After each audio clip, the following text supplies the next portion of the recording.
Our next student is named Paola Pruett-Vergara, and she is a graduate student at the DSPT in the concurrent MA program.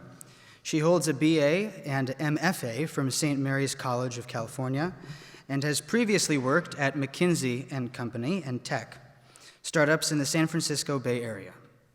Her research explores the reception and interpretation of St. Augustine by postmodern thinkers. Let's welcome Paola.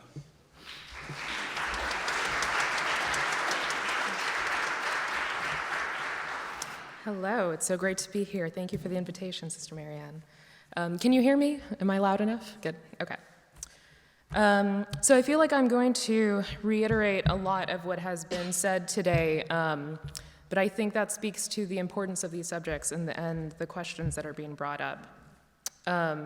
So what I focused on in my reading of Gaudium et Spes is the idea of reading the signs of the times and responding to them, content and communication, as someone said earlier this morning.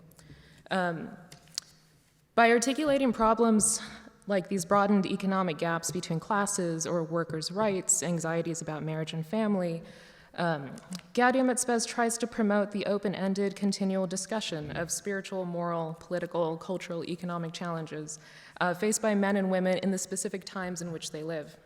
And I think this says a lot about the communication between the church and the world. In reading Gaudium et Spes, I found it really remarkable to think that the church, for the most part, then and at large today, has been consistent and unchanging in its answers to these questions. I don't think the emphasis on the equal dignity of women in marriage or in the workforce is that groundbreaking. The church has years of writing and thinking about the goods of the family, theology of the body, etc. Besides all the critiques regarding the overly optimistic slant or the church conceding too much to the 60s, I don't think things said in Gaudium et Spes are shockingly different from what the church has said before in many ways. My question then is, why is it that these things still need to be said and re-articulated all over again? If you were to ask the average person, the average Catholic, I'm not sure they'd share similar opinions. I think if you ask the average person in Berkeley or Sacramento what they thought the church's stance is on sex or the equality of women, I think a lot of people would say, yeah, they're patriarchal, right? Or they're anti-sex, something like that. Just anecdotally, the majority of my friends are anti-religious, anti-clerical, and these are things that they bring up all the time. This is a discussion point, a very common discussion point. And I'll go beyond that. Growing up in a suburban middle-class parish, CCD and Sunday school didn't offer much beyond basic Bible stories.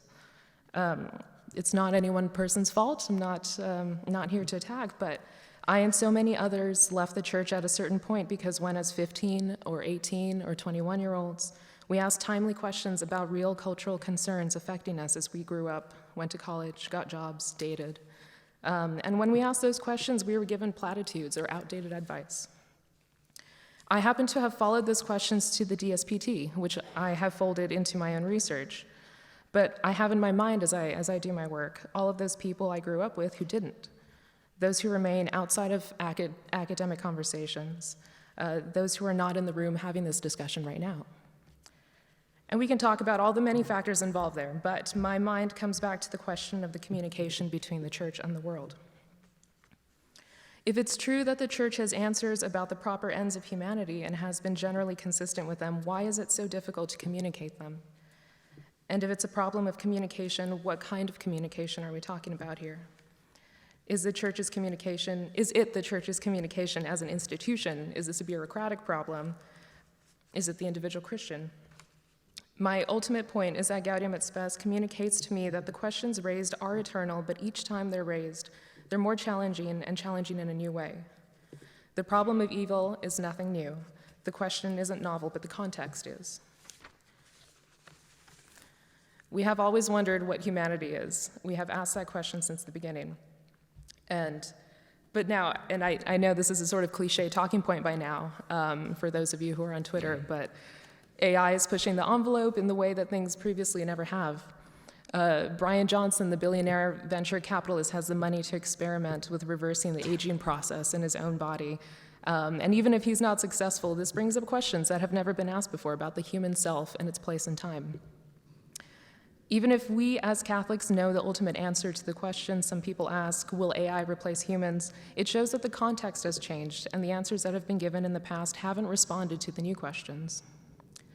So going back to that communication question, I'm wondering if maybe in a human way there's a phenomenon where in cycles of crisis, issues arise, some intelligent folks think up a really good response which then becomes codified. That response enters into textbooks and the air we breathe and becomes a simulacrum of the actual response responding to the thing that happened in the 60s. And I'm wondering if one of the points Gaudium et Spes raises, if not illustrates, is that if the church doesn't maintain the connection between the eternal and temporal in expressing its reasoning, all you end up showing is an aesthetic revulsion to things that are happening, which ends up not benefiting many people, or at least not myself or my friends at the parish youth group when we were 15. Oscar Wilde supposedly once said, "A true thing expressed poorly is a lie." With that in mind, I think Gaudium et Spes speaks to the concerns of how are we articulating these moral truths, and are we articulating them in a truthful way? And my last point, I want to leave you with, I want to push back on something J.D. Flynn said a little bit earlier. I think he had brought up that there was a lot of misplaced optimism in the document of the church's importance in human engagement and the church's own views of their position in the world as a dialogue partner. And I don't think that optimism is displaced. I think Christians and non-Christians alike are articulating a need and desire for that dialogue. I think they want to take the church as a real and serious dialogue partner, and for that they're asking for free and open communication and just a little clarity on what's being said. Thank you.